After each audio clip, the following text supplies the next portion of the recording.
इस समय की अहम और बड़ी खबर हम आपको बता रहे हैं कि रायबरेली जनपद के डलमऊ तहसील में गंगा नदी के तट पर निर्मित शिव मंदिर का पर्यटन विकास कराए जाने हेतु प्रथम किस्त जारी हो गई है। इस समय की अहम और बड़ी खबर बता रहे हैं हम आपको, जनपद रायबरेली डलमऊ तहसील में गंगा नदी के तट पर निर्मित शिव मंदिर का पर्यटन विकास अब शुरू हो जाएगा। इसके लिए सरकार ने 1,15,00,000 रुपए की प्रथम किस्त जारी कर दी। अहम और बड़ी खबर हम आपको बता रहे हैं, रायबरेली के चंदापुर रियासत के बड़े राजा कौशलेंद्र प्रताप सिंह के प्रयास के बाद ये कार्य शुरू होने जा रहा है। अहम और बड़ी खबर हम आपको बता रहे हैं, रायबरेली के चंदापुर स्टेट के बड़े राजा कौशलेंद्र सिंह के द्वारा उत्तर प्रदेश के मुख्यमंत्री से मुलाकात की गई थी और इसको विकसित करने की बात कही गई थी और डलमऊ के पर्यटन को आगे बढ़ाने के लिए भी आपस में बातचीत हुई थी और इसी के तहत पहली किस्त जारी हो गई। हम आपको बताएं कि गंगा नदी के तट पर निर्मित शिव मंदिर का पर्यटन विकास कार्य हेतु Uttar Pradesh projects corporation limited unit 14 Lucknow Raebareli द्वारा गठित जो धनराशि मिली थी लगभग 2.5 करोड़ रुपए के दृष्टिगत,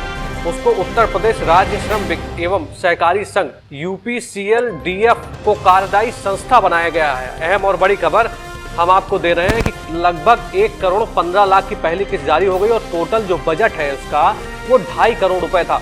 चंदापुर रियासत के बड़े राजा कौशलेंद्र प्रताप सिंह के द्वारा उत्तर प्रदेश के मुख्यमंत्री से मुलाकात की गई थी।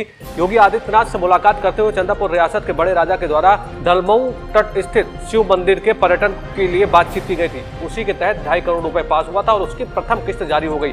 S7 न्यूज चैनल ने मंदिर का ग्राउंड जीरो से रिपोर्ट दी थी। हम आपको बताया कि हमारी टीम ग्राउंड जीरो पर गई थी और उसने दिखाया था डलमऊ तट पर स्थित शिव मंदिर के बारे में। हमने आपको सबसे पहले ब्रेक की थी खबर और उस खबर के तहत लगभग 2.5 करोड़ रुपए का बजट पास हुआ है पर्यटन स्थल को बढ़ावा देने के लिए और इसी के तहत अब कुल 1,15,00,000 की प्रथम किस्त जारी हो गई है। खास बातचीत के लिए हमारे साथ में चंदापुर स्टेट के बड़े राजा कौशलेंद्र प्रताप सिंह मौजूद है, उनसे खास बातचीत करेंगे हम। बहुत बहुत स्वागत है आपका हमारे खास प्रोग्राम में। नमस्कार जी, मेरा पहला सवाल भैया आपसे ये है कि आपके द्वारा आदरणीय उत्तर प्रदेश के मुख्यमंत्री से भी कुछ दिन पहले मुलाकात की गई थी और जिससे करीब लगभग 2.5 करोड़ रुपए का बजट पास हुआ है और पहली किस्त अभी जारी हो गई है। कैसे देखते हैं आप इस पूरे मामले को? पिछले 8 वर्षों में जब से देश के आदरणीय प्रधानमंत्री श्री नरेंद्र मोदी जी सत्ता में आए जी और उत्तर प्रदेश में आदरणीय योगी आदित्यनाथ जी, तब से सनातन संस्कृति और धर्म के लिए बहुत सारे काम हुए, उसी क्रम में इसको देखते हैं। जी अच्छा, मैं एक सवाल मेरा आपसे ये है कि जिस तरह से अगर देखा जाए तो मंदिरों के बारे में लोग सोचते नहीं थे, पहले देखते नहीं थे और जबकि सनातन धर्म में मंदिर में लोग जाते हैं, पूजा करते हैं, तो मंदिरों की जो ये दशा थी इसको कैसे देखते हैं आप? क्योंकि आपने इस तरह का प्रयास किया और लगातार मुझे जहां तक पता है कई सारे मंदिरों के जीर्णोद्धार के लिए आप प्रयास कर रहे हैं अभी भी। अगर हम इतिहास में जाएं तो ये देखने को पता मिलता है कि खासतौर से दक्षिण भारत में कि मंदिर थे वो सामाजिक व्यवस्था के केंद्र में थे। जी धार्मिक, आध्यात्मिक, सामाजिक और आर्थिक व्यवस्थाएं मंदिर से जुड़ी हुई थी और उसका केंद्र बिंदु मंदिर थे। और धीरे धीरे जब इसका ह्रास हुआ तो समाज का भी पतन हुआ और सनातन संस्कृति और धर्म का भी पतन हुआ। तो मंदिर सिर्फ पूजा अर्चना के स्थान नहीं है जी वो समाज को एक नई दिशा दिखाने का भी काम कर सकते हैं, पहले करते ही थे।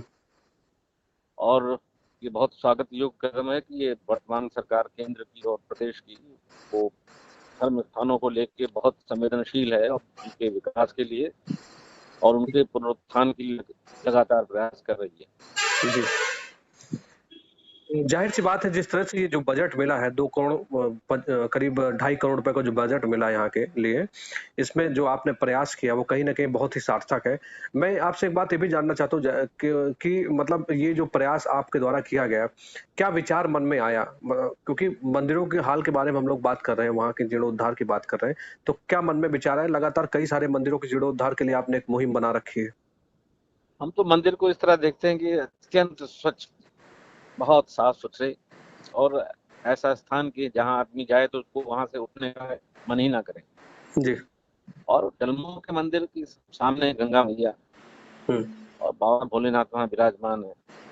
जी और हम इस रूप में भी देखते हैं कि समाज की जो भूमिका है जी और ये स्मरण रहे कि देश का प्रधानमंत्री बनते ही आदरणीय नरेंद्र मोदी जी ने स्वच्छता की ओर विशेष आग्रह किया था जी और उस स्वच्छ भारत अभियान ये कोई शासकीय अभियान नहीं है, ये जन आंदोलन है।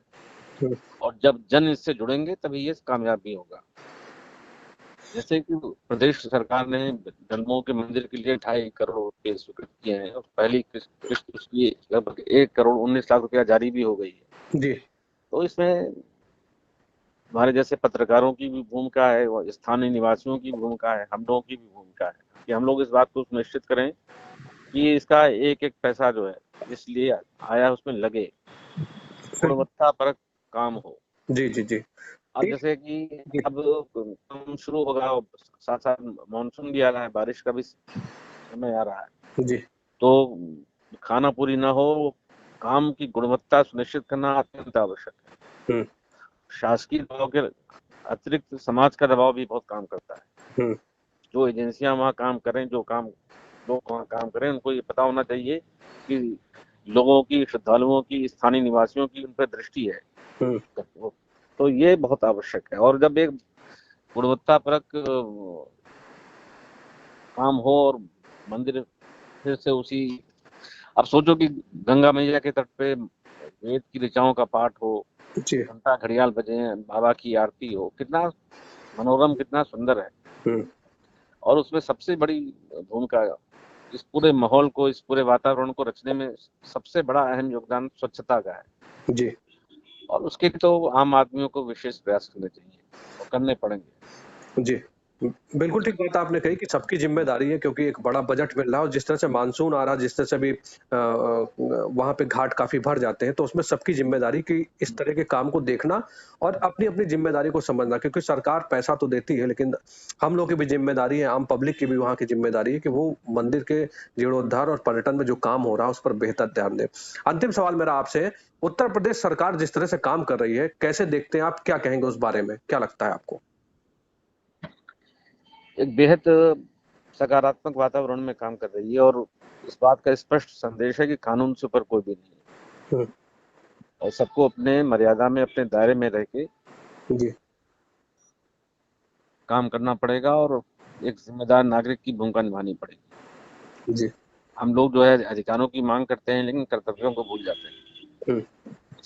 ये प्रदेश सरकार जो है, अभी देखो कि जैसे 16 जुलाई को उत्तर प्रदेश का एक और एक्सप्रेसवे का उद्घाटन, लोकार्पण देश के माननीय प्रधानमंत्री और प्रदेश के माननीय मुख्यमंत्री बुंदेलखंड एक्सप्रेसवे का लोकार्पण करने जा रहे हैं। जी। ये सब उसी क्रम में है। इससे समाज जुड़ेगा, देश जुड़ेगा और प्रदेश का विकास होगा। जी। चलिए, बहुत-बहुत धन्यवाद आपका कि आपने इतना समय दिया। तो ये थे आदरणीय बड़े राजा जी, हमारे साथ में फ़ोन लाइन पे मौजूद थे और मैं आपको बताऊँ कि जिस तरह से मंदिरों का जीर्णोद्धार हो रहा, पर्यटन का कार्य हो रहा, उसमें चंदापुर रियासत के आदरणीय कौशलेंद्र सिंह बड़े राजा का बहुत बड़ा योगदान है और एस7 न्यूज़ चैनल भी लगातार आपको इसीलिए इन खबरों से रूबरू कराता है और हम भी इस बात का यकीन दिलाते हैं, भरोसा दिलाते हैं कि डट के हम आपके साथ में खड़े रहेंगे और जिस तरह से वहाँ पे जो काम होगा, उस पर भी पैनी नज़र बना के रखेंगे। एक बात और कहना चाहते हैं प्रशांत जी, जी, जी, बताइए सर। कि हम सबको सम्मिलित प्रयास ये भी करना चाहिए कि जो दलमऊ है, जो हमारा बहुत ऐतिहासिक स्थान है अपने जनपद का, जी। वो प्रदेश के पर्यटन मानचित्र में उसकी उपस्थिति हो। जी। इसके लिए प्रयास जरूर करना चाहिए, सब सामूहिक प्रयास करना चाहिए, उसमें हम भी अपना प्रयास उसमें शामिल करेंगे। जी। ये बहुत आवश्यक है, इससे बहुत विकास भी होगा और नए आयाम विकास के से खुलेंगे। बिल्कुल, बिल्कुल ठीक बात है आपने कही। धन्यवाद। बहुत-बहुत धन्यवाद। Thank you.